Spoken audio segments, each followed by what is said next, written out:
Book 2.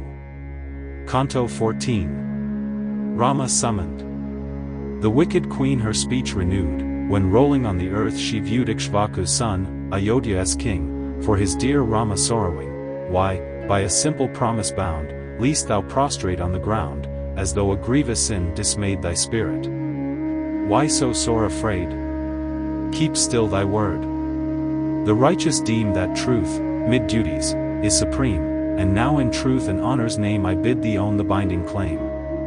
Saivya, a king whom earth obeyed, once to a hawk a promise made, gave to the bird his flesh and bone, and by his truth made heaven his own. Alarka, when a Brahmin famed for scripture lore his promise claimed, tore from his head his bleeding eyes and unreluctant gave the prize.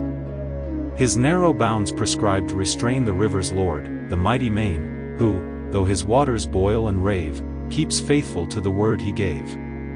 Truth all religion comprehends, through all the world its might extends, in truth alone is justice placed, on truth the words of God are based, a life in truth unchanging past will bring the highest bliss at last.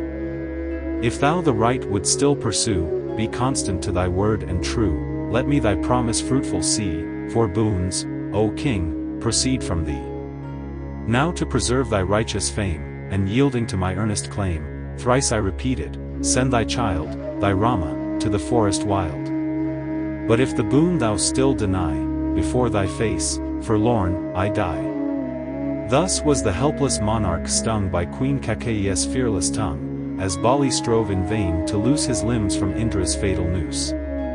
Dismayed in soul and pale with fear, the monarch, like a trembling steer between the chariot's wheel and yoke, again to Queen Kakeyi spoke, with sad eyes fixed in vacant stare, gathering courage from despair, that hand I took, thou sinful dame, with texts, before the sacred flame, thee and thy son, I scorn and hate, and all at once repudiate.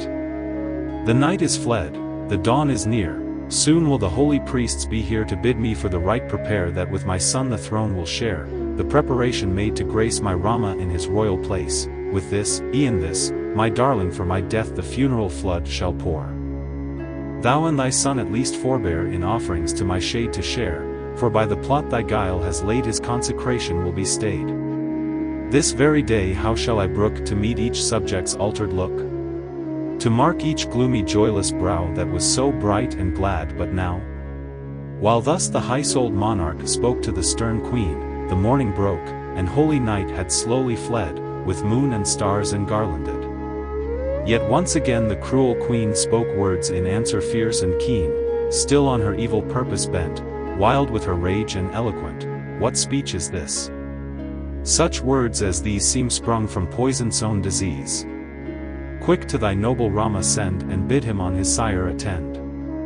When to my son the rule is given, when Rama to the woods is driven, when not a rival copes with me, from chains of duty thou art free.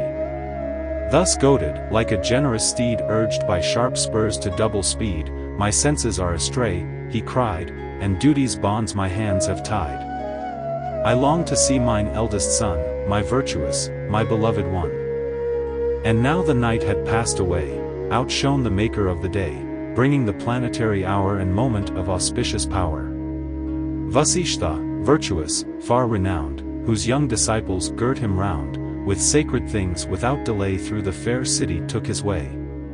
He traversed, where the people thronged, and all for Rama's coming longed, the town as fair in festive show as his who lays proud cities low. He reached the palace where he heard the mingled notes of many a bird, where crowded thick high-honored bands of guards with truncheons in their hands. Begirt by many a sage, elate, Vasishtha reached the royal gate, and standing by the door he found Sumantra, for his form renowned, the king's illustrious charioteer and noble counselor and peer. To him well skilled in every part of his hereditary art Vasishtha said, O charioteer, inform the king that I am here ready by my side behold these sacred vessels made of gold, which water for the rite contain from Ganga and each distant main.